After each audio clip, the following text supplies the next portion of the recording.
Yes, I know a lot of you in the comments and videos have been saying, but Zubimendi's not holding the shirt. Is he actually an Arsenal player? I've seen these sagas go wrong.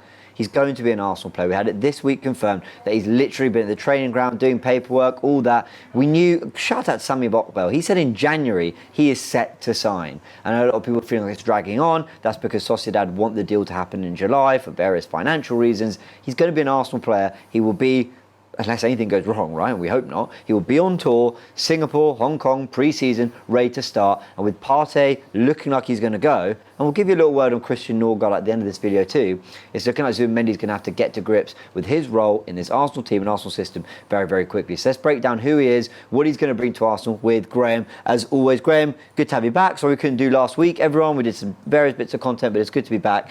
And this time we're talking about a defensive midfielder who we've known for a while is coming. Yes, it feels like we've signed this player about 5 times since January. Yeah, doesn't it? it does. I think this video, as much as we, and I think the fans want a forward, and that's essentially what Arsenal need, will also show why I think we need a defensive midfielder and why Arteta sees it a crucial part of the Arsenal team next season. I couldn't agree more, and I've said this almost semi-angrily on Forever Arsenal. I've said it on Transfers Explained with Ben. One of the things I've been trying to say to people is, yes, we need the striker. Yes, we want a Rodrigo left winger. We need match-winning quality. I even want a number 10 in this team, which we've debated. But Zubimendi's a class signing. This is one of the most sought-after defence midfielders and number 6s that Bayern, Real Madrid, Barcelona, Manchester City, Liverpool, Arsenal have all looked at some point. And he's coming to us. And I think because of the needs around the squad, because we've had Rice, Partey, Jorginho, it's kind of gone under the radar. A, how important it is that you have the right 6, but B, how good a player we are signing. And also the fact that we've kind of known about it since January. It's kind of watered it down a bit. But I think once he starts playing, people will go, oh, class act that Arsenal brought in here. Yeah, I think so. I think he combines the talents of both Jorginho and Partey in one player. And we've heard this morning that the Norgard, they made a bid for Norgard, and that to me signals that Thomas Partey will be on his way out. Yeah. But the one thing we had with Jorginho, who could turn, face the play, and he could pass through the lines. Partey was very good at carrying the ball forward. What you get with Martin Zubimendi is you get both those players in one player, who's the architectural modern-day number 6, who can patrol across both sides of the field in front of the back 4, who we can use in build-up, who can actually carry the ball into the final third. He is, as I said, the modern-day number 6, the complete footballer. And I'm really, although it's a defensive midfielder, I'm actually really excited by this signing. Yeah, I totally am too. Now, before we go into it, I want to say something to people in the comments because I know exactly what's being said. Partey had an elite season last year. I thought he was brilliant. There were some errors here and there, fine, but mainly in midfield, brilliantly. He did brilliantly. Jorginho, class defensive midfielder who I didn't expect to be as good, and on the ball was brilliant. Partey, what he did under pressure, there was so much I loved when there was 2-3 players around. I felt he was very press resistant. Now, a lot of these videos that do the rounds, whether it be on YouTube, us here, it's almost like we're trying to convince you in the way we talk about these players that, yep, we've upgraded. Zubimendi's immediately better and everything's great. We don't know that. I mean, I don't know that Zubimendi's definitely better than Partey of last season, that he's definitely better on the ball than Jorginho. But what we are going to do is go through some of the data and numbers and try to tell you what type of player he is, whilst also acknowledging that there's a lot of hype around this player, that his numbers are very good, and it could well be an upgrade for our midfield, yet there's still a lot to learn. So, important saying that because a lot of people are sceptical about whether our midfield options have even improved on last season. Partey, Jorginho out, Zubimendi, Norgard in. I think there's a lot to be seen. I think there's a very good chance, but some will question that, Graham. Yeah, I think the thing with Thomas Partey was he had a stellar season last season. The age, I think he's 32, is he? Yeah, he's 31, and 32, I think 31, 32, and I think the contract was the problem. Yeah, basically. What he wanted and what he wanted to be paid, what the club were prepared to pay. So, and I do see what you're saying there. It's all about, a lot of people will say we should have kept Partey and added Zubimendi for strength in depth. And I can get that argument. But sometimes it's a bit more than that. I think whether you like it or not, this is Arteta's signing, what Arteta wants in the next evolution of the team. And I think he's looking at the qualities that he's got, as you know, as the way he wants to reshape the team this season. And I want to talk to you on this video as we go into this about why I think he'd be crucial to the way Arteta wants to change the way Arsenal play this season. Let's do it then. So the player profile, for those who don't know, he's 26 years old, which is older than I actually thought he was. I would have guessed 23, 24. He's right-footed, he's 5'11", so a lot of people see him as like, you know, he's 1 off 6 foot. I mean, he's still got some height and presence about him, and I need to say that because I'm not 6 foot. He's Spanish.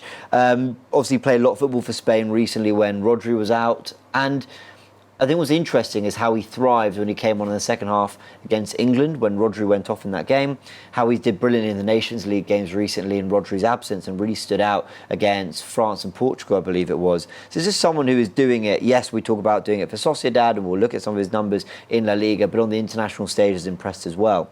Now, what I liked about the Sesko breakdown we did was we went through his strengths and then sort of brought it all together with some data. We've done a similar thing here.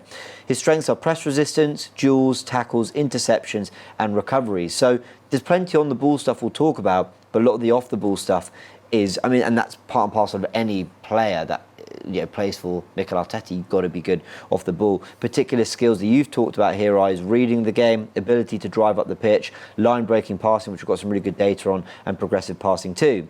Now, Data MB had this to say on X that Martin Zubimendi is in the 90th percentile for duels won, or his percentage of duels won, 80th percentile for forward passes, and 75th percentile for progressive passes. No midfielder made more interceptions with 167 in La Liga this season. We'll show you some more data around that in a second. But immediately, a lot of the off-the-ball stuff coming to the forefront on Zubimendi, which a lot of people wouldn't expect because they liken him more to a Jorginho. Yeah, he's very good in defensive numbers, tackles, interceptions, blocked passes. He wins the ball back. And what we'll show in this breakdown on him is he's often the one who wins the ball back and starts an attack. So he's elite off the ball. And, you know, I think you could argue that Partey was good in those sort of areas as well. But I think this guy's of another level. I think the numbers that I went through over the weekend, and I sent the data through to you, these are exceptional numbers. The other thing I would say about him is his availability. Over the last 3 seasons for Real Sociedad, he's never missed a game. I know Thomas Partey last season was fit the whole season, but in the previous seasons he hadn't been fit a lot of the time, and as he ticks on 31, 32, that might have been a concern. Zubimendi, and I hope I'm not jinxing this, but he's basically available every single game. And he's played something like 230 games now for Real Sociedad, his only club. So he ticks all the boxes, and the fact he's always available, very strong defensively. All those percentiles that you've showed there reflect that. More stuff from Data MB here. As you can see towards the top left, but also bottom of that graphic, 3,200 minutes played in La Liga this season. And you can see where he ranks particularly highly for progressive passes, forward passes and dual percentage, which is great. Some things like key passes a little bit lower, progressive carries a little bit lower. But yeah, I mean, you can have a little look there. You can look at some of the data that looks at his key passes and where he ranks to other midfielders. You can see for progressive passes too, and some more data. Hit the pause button if you want to look at that in a little bit more detail. We talked about interceptions. He's 167 in La Liga this season. You can see the players that he's above there. Fede Valverde of Real Madrid is 5th in that list. Tchouameni is 8th. I mean, of course, lots of things will come into it, like, you know, what is their role in the team? How good is that? How good is their player? Is the team that they're playing for? Real Madrid might have more of the ball than Sociedad across a campaign. Then you've got the likes of Luciano Gume, 13th there, who plays for Sevilla with 124 interceptions in La Liga, a player that we've been looking at. One thing I noticed actually when I was looking at a lot of this data and stats is how good he was in the big games.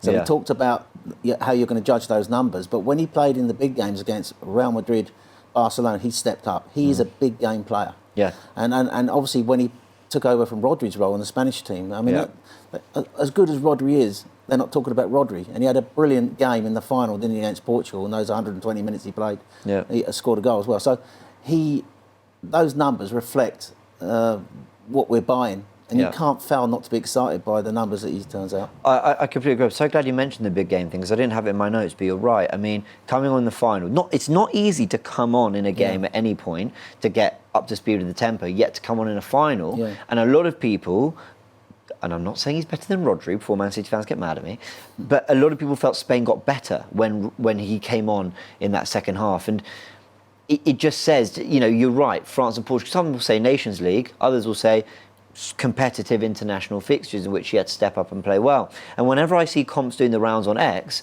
it's Zubimendi against Real Madrid, Zubimendi against Barcelona. People are pointing out, did you see how he stepped up in these games? Now, I think some might remind us, I don't think he was at his best against Man United. I didn't watch those games. But the point is, there's plenty of evidence of him in recent games, in recent seasons, stepping up in big games.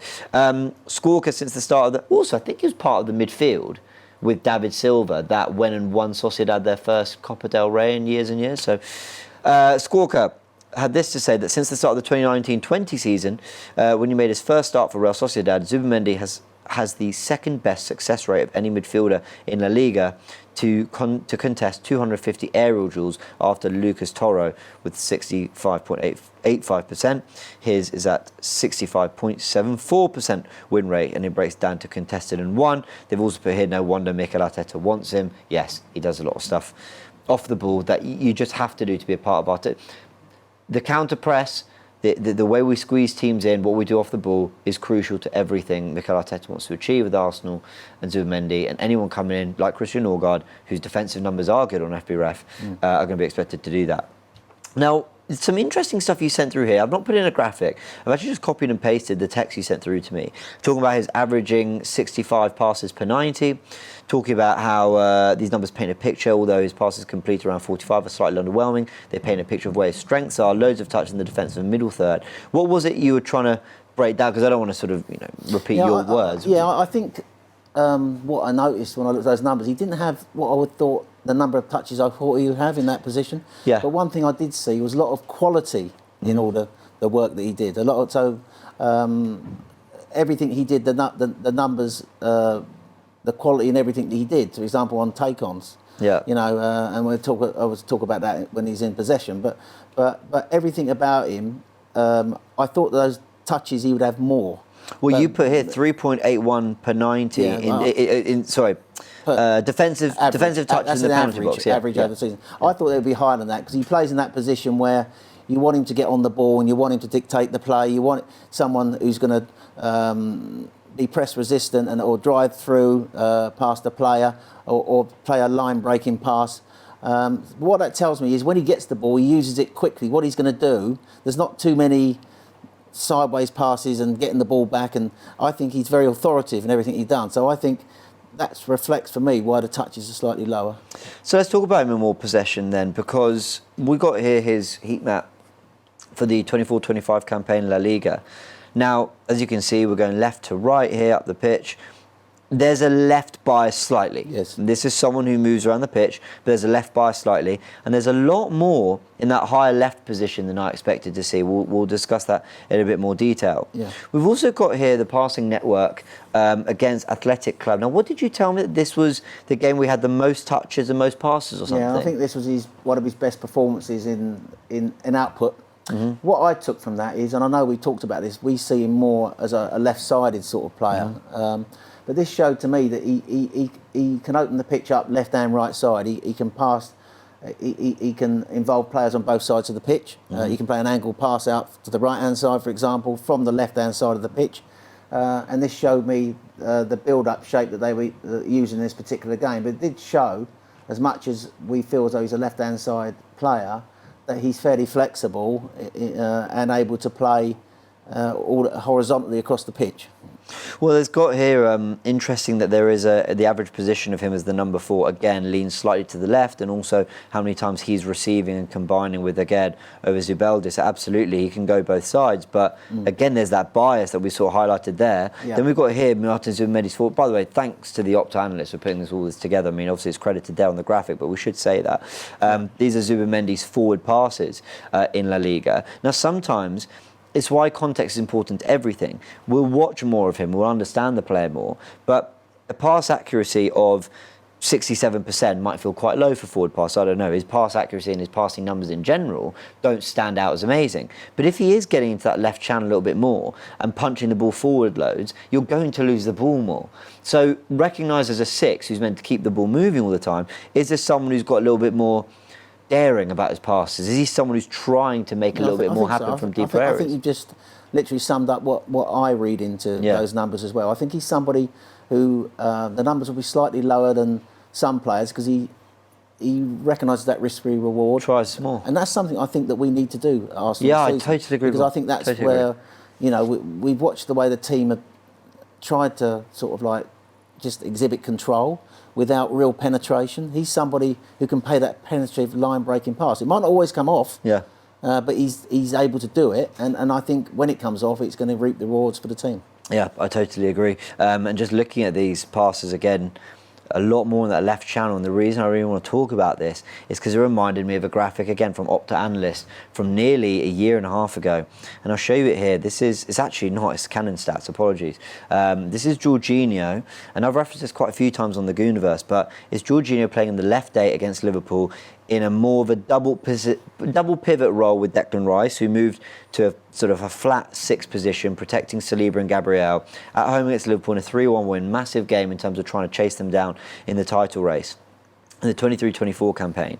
And what Jorginho did, you can see here, progressive passes 7 with, I think, 6 of them, or 5 or 6 of them, 5 of them coming on that left of the halfway. If you're splitting the pitch, down in half, he's towards the left there. You can also see the average positions here in his heat map, where he's dropping left in build up, but he's also getting high up the pitch on the left too. And then you can see where he was able to go and press and have defensive actions higher up the pitch as well. So Zubimendi could be used in that way, like Jorginho was, as a more left-sided 8 in a double pivot so Rice can sit, but also might just naturally from the 6th position move into that area, and we do something else with that area of the pitch. Yeah, I watched your excellent show on Gooniverse with Ben. Ben, shout out to Ben. Thank what a you. Brilliant analysis that he gave in that show. Brilliant. I don't see him, though, primarily as an 8 or a 10, or playing in that area. He will be, I think there'll be times when we're pushing teams back that he'll be in that position to dictate the play. But he'll be the deepest midfielder still. There won't be Rice sitting behind him. He'll be up there. But I don't see him as, although he's got the ability to play anywhere on the pitch because he's got the skill set. I think Arteta primarily will want him in that number 6 role, patrolling that side of the pitch to help us build up. We're going to talk about possession, and I think that will free up other players to play in more advanced areas in the team. So let's look at this on the tactical pad for a sec, because literally as we're talking about it, more's coming into my mind. What if we imagine a world in which, right, Lewis Skelly, you're brilliant, you're going to play a lot of football, I'm glad you're signing a new deal. But let's just take him out for a second and envisage, I don't know, maybe Calafiori, just getting more football, but not playing as the invert or as the overlap. What if Arsenal next season look to do something a little bit more like this, where they almost swap Rice and Ødegaard? I'm honestly just making something up here, but basically you tweak the dynamics, and Martinelli and Saka are wide. Ødegaard gets up the pitch because we know that area of the pitch does need a little bit of help. Zubimendi and Rice tuck in, or Rice even bombs forward from that area, and you've got something like this. And the reason I say it is because I always think when Rice is bombing up and down the pitch, supporting Saka might feel a little bit more natural on his right side when he's getting that underlapping. He's making the underlapping run, the ball is rolled from Saka, he gets on the end of it for an immediate cross. I think Rice could do that well. A lot of people have said Ødegaard could be better as the left 8 and operating those areas of the pitch. Calafiori probably better tucking in to that area too. Then you get Saliba and Calafiori in build-up, and they are, as much as Gabriel's very good in build-up, they're, I think, better than Gabriel in that area. And Zubimendi is drifting to that area of the pitch as well. Now, the only thing that's uncomfortable here is you're asking Timber or White to be the inverted fullback, but why not? Now, Lewis Skelly's going to play a lot of football at left-back, inverting from that side, but why not? We've inverted the right-back before. We did it with Ben White away at West Ham. Is this just a way that Arteta could tweak it and get players in other areas of the pitch, in more comfortable areas of the pitch? I think the two things that struck me about last season, we talked in the last show about him wanting to go back to fast breaks. Yeah. And I've been thinking about this over the last few weeks. Does he want to go back to the team that he had that flew out of the blocks in 2022-23 with those fast breaks? To do that, I think what he's going to, and this is the reason why I think he wants Zubimendi. So if you go back to your tactical pad there, if you bring Lewis Skelly back in and take Calafiori out, if you can do that for me. Let's take out Calafiori. Put Lewis Skelly in. There is. And then move Ødegaard back to the right side and Rice to the left side. Yeah. I think what will happen is having Zubimendi gives you two dynamics. Now, I think he's perfectly capable of playing right across in front of the the back four if Lewis Skelly doesn't invert, or Lewis Skelly. Okay. I can see him doing for us what he was doing for Sociedad. So he would sit between the two defenders. The fullbacks would look to push high. Yeah. And he can control that area and build across in front of our back two on his own. Now the advantage of that is over the last few years, Arsenal struggled to progress the ball centrally through the pitch, middle of the pitch, James. That's what I feel. Yeah. And what we've had over the last few years is that we've talked about this a lot. Martin Odegaard dropping back to help the build-up. Yeah. I think, and that's why his numbers dropped last season, his goal creation and his goals. I think if you've got someone like Zubimendi, who either Lewis Skelly could invert next to him if you need to and build up, or Lewis Skelly can push out wide, he can do both roles. Zubimendi can build the play from the back, and then that allows Odegaard and Rice to stay high. Yeah. And Arsenal can create centrally and build before teams get back into shape. And we've got enough players. We always talked about having 5 players up high. We've gone back to 5 players being up high again. Saka on the right, Odegaard in the right half space, a centre forward, Rice in the left half space, and Martinelli or a left winger. And then you've got Zubimendi, who's got the ability and the technique to either play a line-breaking pass quickly, and we talked about his touches being low, but what touches he's capable of is quickly get the ball forward so teams are not reset and we can attack teams before they clog up the centre of the pitch. He gives you that dynamic, right? So I think it's a case of Zubimendi really either Lewis Skelly inverting next to him to help the build up, or even if Lewis Skelly wants to push high, Zubimendi can drive forward and he's got the ability to carry past players and then get a quick pass up to those 5 attackers, so we're set to attack before the opponents are set in defence. Yeah. And I think that's why he wants him. I think he wants Zubimendi has got that ability to play right across in front of the back four and to drive the ball forward either with a line-breaking pass or to carry it forward. And I think if we could get our players up the pitch where they can get quickly at the defence, get overloads up high, and get Saka into 1v1s, for example, and even a left winger who could either have a 1v1 on the outside who could come inside. Rice could then move into the box next to a centre forward. So you've got that dynamic with Zubimendi, and I think that's where I think they'll look to use him. I mean, I'll be honest, I'd noticed a few of these passes in the Nations League games he was playing, where he was happy to carry the ball till he saw the right pass. Yeah. Now, this graphic here... And that's exactly right. Yeah, right, That's exactly right. Ben's right on that. This graphic here, his line-breaking passes, 238 behind 3 Real Madrid players, Modric, Valverde and Zubimendi.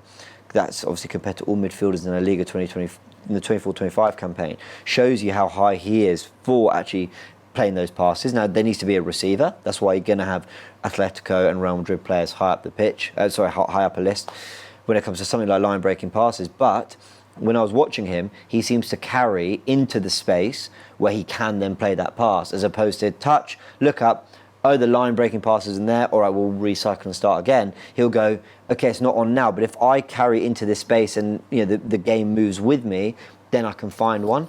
And he's got that patience in possession. I think, and that's what sets him aside, James. You talked about that. And the other thing is, I said to you when we were building this show, he is in the top 5 leagues of top 10 for Europe's midfielders in take-ons. Yeah. You're talking about 66.7% successful take-ons. He's up there. He's a defensive midfielder, but he's got the numbers up there with attacking midfielders. So you talked about he can carry. He's got that ability to be successful in his take-ons as well as a line-breaking pass. He's got a lot of in-possession quality to add to those brilliant defensive stuff where he blocks shots, intercepts, tackles, duels, heads balls out from corners. All those defensive stats that we've talked about. He's also got that ability with a line-breaking pass and successful take-ons to drive the team forward and to take players out of the play. Once you do that, you create the space for your attacking players to really flourish, don't you? Let's get your final thoughts then on Norgard as well, potentially coming. Also made €11 million bid. Yeah. How do you feel about going from Partey, Jorginho to Zubimendi, Norgard? I think there's definitely things about it that are better. I think there's a better dynamic collection there of players in Zubimendi and Norgard. I think Norgard is closer to what Arteta would want to rely on more regularly than Jorginho, just because of the physicality. but Partey might be the best of all 4 players we've mentioned there. Some, like I said earlier in the video, some would argue for Zubimendi, but where do you feel, how do you feel about it all, Norgard and everything? When I heard the news this morning, when I was coming up here, the first thing I thought was that definitely means Thomas Partey is not going to get another contract. Do you know what? Whatever we've said about Zubimendi, I think I want to pay tribute to Thomas Partey because he's been a really top midfielder for us. I know he's had his injury issues, but last season he was absolutely superb. So it seems a bit strange at moving him on after one season. I know they couldn't agree a deal on the length of contract or the money. What do I think about it? I always think the club's bigger than any player. I always think that players come and go, but the club's always here. I think with Zubimendi, we're getting a real top elite midfielder at a good age and for a good price. Norgard is a defensive midfielder at Brentford. He's made his name as a defensive midfielder, but he's very versatile. He can play in a number of positions, which probably suits Arteta. Do I think that Zubimendi and Norgard is as good as Partey and Jorginho? Well, we don't know yet. No, I genuinely have no idea. Because they haven't played for Arsenal. All we know is that Zubimendi, and he's not Premiership proven yet, that's another thing we need to factor in, is a top quality elite DM, the modern day number 6, and I think that will help this team be what I think the vision of what Arteta wants. But Partey and Jorginho are brilliant footballers. Jorginho, a credit to himself, his family, the way everything as a footballer when he come to the club. He was more than a footballer, the coaching the players. He was like taking Arteta's instructions on the pitch along with Odegaard. Partey, an outstanding footballer. You know, a top quality defensive midfielder, and I'm going to miss him. I enjoyed his performances last season, but I think in some ways the team needs to move on, and I think Zubimendi and Norgard are, Zubimendi particularly is a top quality as number 6. I think they are. I'm dancing around answering your question, aren't I? Because but I get it. It's a very difficult one to answer. I think that I think that Zubimendi for his age and Norgard, for me, would be probably the 2 I'm more happy with, bearing in mind where Partey is getting older now and Jorginho also getting older. So, you know, it's a difficult one to answer. Well, it's difficult and we won't be able to give you an answer here. I'm happy with it. Yeah. But judging him is so difficult. We'll have to wait and see how it plays out. And it's also circumstantial. If this means we get the left winger and the striker at 60, 70, 80 million each, they're going to make the difference because you know what? We saved on the wages situation because Jorginho and Partey would have been on quite a lot each, because Norgard's coming for cheap and we know he's Premier League experience, good player who can do a job, then I'll go, do you know what? That's all very sensible and you've still got an elite 6 in there. So, yeah, we will see. The forward is the crucial thing, isn't it? Oh, it's all down to that, yeah. And we talked about if we bringing in an elite number 6 and we don't get a centre forward, well, you know, we're no better off, are we? I mean, just quickly, we did the video on Sesko. If Sesko's got a release clause that he wants that release clause in his contract, I would immediately say, no, thank you. If you don't want to come to Arsenal, you don't want to play for Arsenal, don't sign for Arsenal. And then we might as well pivot to Gyökeres because I know they're lining them both up, aren't they? Well, we're as much as it's good that we got Zubimendi and Norgard if the bid's accepted, we do need to get that top centre forward in. Yeah, agreed. Everyone, big thanks for tuning in. Let us know what you think of Zubimendi and Norgard as a partnership coming in. Norgard as the number 2 to Zubimendi is going to have to get to grips with everything very, very quickly with Thomas Partey supposedly leaving, but of course things will change quickly. We'll let you know if it does here on AFTV. Hit the like button. Big thanks to Graham for all his amazing research and insight as always. Show him some love in the comments, and I'll see you all very, very soon.